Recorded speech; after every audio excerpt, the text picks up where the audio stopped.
Hi, folks. It might be hard to believe, but we are about to look into wrapping up our 2024-2025 troop year, and that means another season of Early Bird.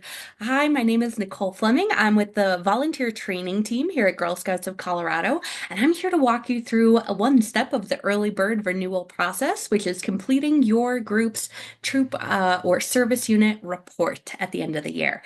So, this is a form that helps us at Council plan for the next year, hear all about the year that you are wrapping up with your Girl Scouts. And it is for troops and service units. Any group that has a bank account should be filling out the annual troop report. All right, let's get started. Right up front, you'll see a list of everything that you'll want to have handy before you get going. For this, you're going to need your bank account statements, particularly from the beginning of last year, so July 1st, if you were a returning troop. You're going to want bank account statements for October and for January of this year, and the most current bank account statement. So pull all those bank account statements and have them ready, either physically or digitally. Either is fine. You're also going to want some of your financial details from Fall Product Program and cookie sales if your troop participated. You can find them by logging into those platforms. So M2 for Fall Product and eBuddy for cookies. You'll be able to find your troop's details right at your fingertips. Okay, once we've got those, we might also want to think about involving our Girl Scouts. It's going to ask you about some of your troop's favorite activities for the year and a little bit about your service hours. So it's a good time to kind of connect and reflect with your Girl Scout group. Or if they're junior and above, you might want to consider having them do this form either with you or for you. It's their troop and they can help with the paperwork. They can even make it fun. All right, once we have all those things, we'll go ahead and get started. This first page here is nice and easy. You're just going to fill out your information as a troop leader or troop support volunteer, whatever role you do with your troop. You're just going to tell us about who you are and how we can contact you. So for this case, we're filling it out as Tilly, troop leader, and this is her contact information. She is a troop leadership team member here.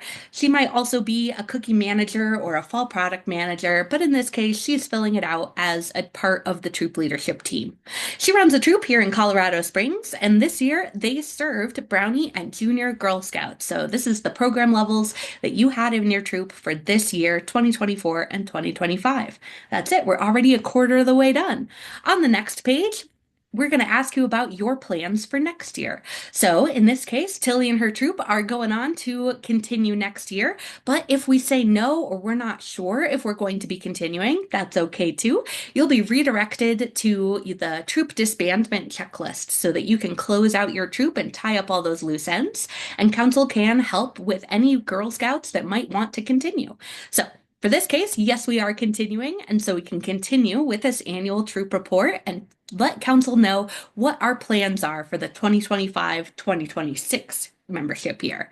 So for this case, Tilly's troop is still going to be a multi-level troop, and she'll move on to having only third grade brownies, fourth and fifth grade juniors. At their troop meetings, they speak mostly English.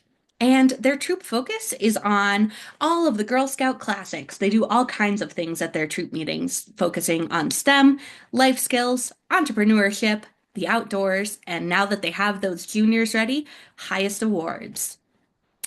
So this is also where you can put in extra information that will show up in the troop catalog. For Tilly's troop, they want everyone who is looking at joining their troop to know that they are an all abilities troop that expects caregiver involvement. They want at least one adult from each family to register as at least a troop support volunteer. And this way, we can let anyone who is looking at joining this troop know that expectation right up front. Their troop meets Wednesdays twice a month. It's every other week, but it changes depending on the holidays and school breaks. So we can just hit that other button and let council know some of our details here. They meet at a local library, and this is the address here. And she was nice and specific to tell us which meeting room it was in too. So that way, if council or some of our staff have questions about where to meet with your troop, we can give them the specifics. And then this question here is your troops association. So this might be the meeting location that you're meeting at. If you're meeting at a park or an elementary school, maybe your troop is kind of focusing on Girl Scouts in that specific area, but it might be a different area from where you're meeting. In this case, this troop is mostly Girl Scouts from Cityton Elementary, so that is what we are listing as our troop association. Tilly's troop is going to get started again with regular troop meetings in August of 2025. And since they have so many adult volunteers, they can happily take up to 20 Girl Scouts. If this number ever changes, or if you're open to more Girl Scouts, you can always reach out to your volunteer success specialist, and they'll be able to help you change that number available in the catalog. And now, this is where the troop will be open to new Girl Scouts again in the catalog. Tilly would like her troop open after July 1st, after they do that big end of year celebration with the Girl Scouts who participated last year. They'll be able to reach out to new Girl Scouts and get them prepped and ready for this coming year. And then Tilly is also asking for help with growing her troop, with getting new members into her troop. She is looking for any third grade brownies and juniors. She wants to take them into her troop and get them started with a great Girl Scout time. And then this question here asks if you or anyone in your troop can help with spreading the word about Girl Scouts. This is a great help to us as council staff members, especially during the busy fall time. And it doesn't have to be throwing your own recruitment party, although we'd love if you can help us out with that. It can just be, hey, I have parents who can help me put up flyers at my coffee shop or library, or I can post on Facebook about this troop and that we're so excited to welcome new Girl Scouts to it. There are all kinds of ways that we can support Girl Scout recruitment and help grow Girl Scouting in our area so that we can have more fun events and things like that. And then anything else that you would like council to know about your troop. In this case, Tilly is looking for more adult helpers and especially ones that love the outdoors. They're trying to do all kinds of fun outdoor adventures next year, and they want adult helpers who can help with certifications and things that can help them do outdoor adventures. All right, we're halfway there already. On the next page, it will ask you about your service unit or troops activities during this year. In this case, Tilly has 6 adult volunteers who help with her troop, and our loosey-goosey estimate of how many volunteer hours were contributed is about 400. It might be more, it might be less. That is okay. We're just looking for a rough estimate of how many hours the total amount of volunteers with your troop contributed to the troop this year. And then just a quick checklist of what activities your troop participated in. In this case, Tilly's troop did all kinds of things over their troop year, including an overnight camping trip. They sold some cookies. They did an outdoor activity. They haven't knocked out that highest award yet, but they're excited to get started this year. And then this is where feedback from your troop is really helpful. What activities did your troop enjoy most this year? And what activities or programs would you like to see for next year? In order to keep Girl Scouting girl-led, we would love to hear directly from your Girl Scouts so that we can connect them to the programming that they want to see. This next section is all about volunteer training. We have so many great trainings in GS Learn and in person, and we want to know which ones you're aware of, which ones you have taken in GS Learn. So just go ahead and click which topics you know about are housed in GS Learn. So for instance, I know Tilly knows that there's diversity, equity, and inclusion training in GS Learn, as well as training on Girl Scout traditions and what Girl Scouts do, and that travel training that Tilly needed to get her troop out camping. And then same thing for our in-person trainings. Tilly knows that there's a program level training. She took it last year when she was moving up to be a junior leader. There's in-person outdoor skills certifications and in-person first aid. And then the other thing to know about training that we want to make sure you're all aware of is that you can schedule these live in-person trainings or live virtual trainings at times that meet your needs. All we need is a group of about 5 or so it's perfect for a service unit meeting, and you can connect with the training team and request trainings to come to you.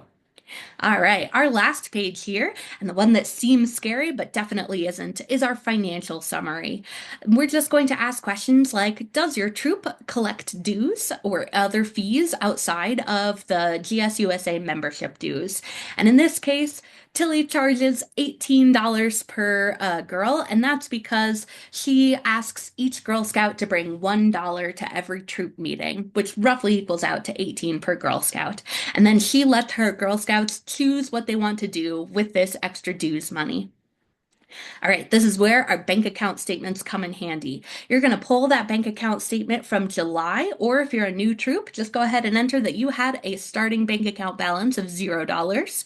And your information from M2 and eBuddy gets entered here. So your proceeds from fall product and from cookie sales. And then you're also going to add in any additional money earning activities that you might have done. So, especially if you're an older Girl Scout troop looking to fund a big trip, like maybe across the country or to Europe, you might do extra money earning activities here, and you can write down the income from those activities. And you're going to write down the total amount of dues received. In this case, Tilly has a handful of Girl Scouts in her troop trying to bring $1 to each troop meeting. You know, someone brought 50 cents once, and that's okay. Let's say she got about $173 in dues.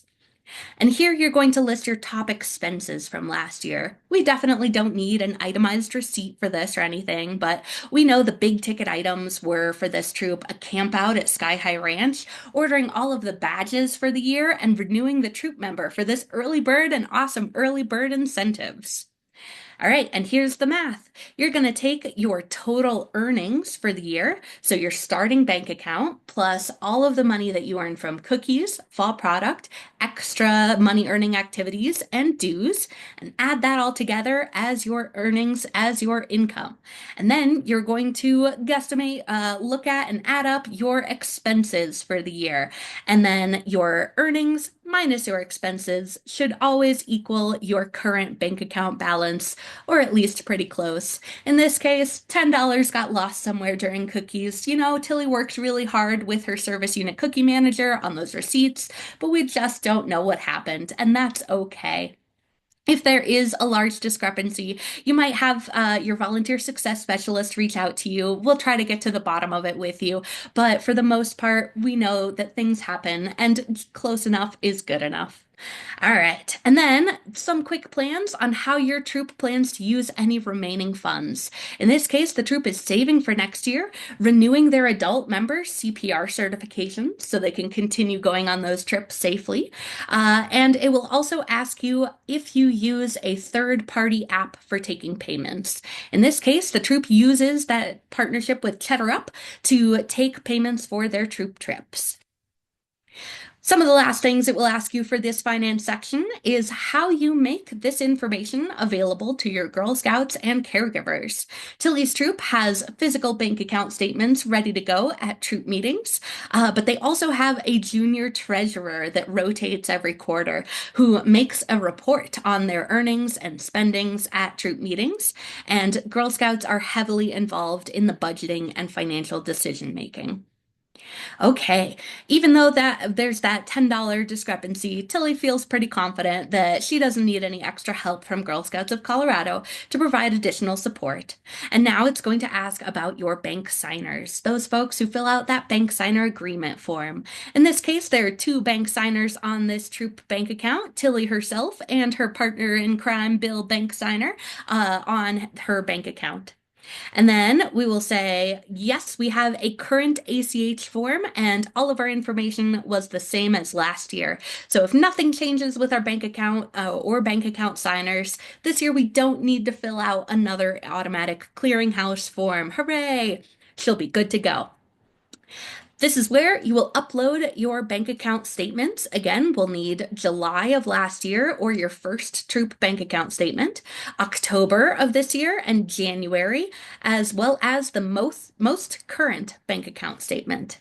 And then that is it for information about your troop.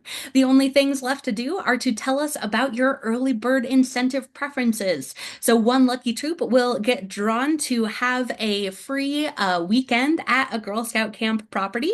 And if you meet these requirements, if you've renewed two at least troop leadership team members, at least 75% of your troop with a minimum of three Girl Scouts, and completed this form that we're walking through right now, you will be put in this drawing, and you can tell us which date and location you prefer.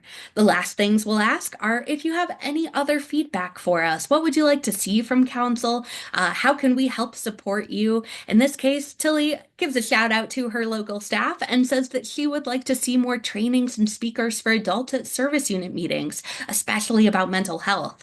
But it's not something that she needs a Girl Scouts of Colorado person to reach out and to connect with her about. And that is it. That wraps up the annual troop report for the 2024-2025 troop year. Once you've got, don't forget that if you have any questions or concerns, you can reach out to your volunteer success specialist and they'll help make sure that your annual troop report and your volunteer agreement are all in time by June 15th so that you can qualify for those awesome early bird incentives. All right. Thank you all for everything you do to make the world a better place. Bye.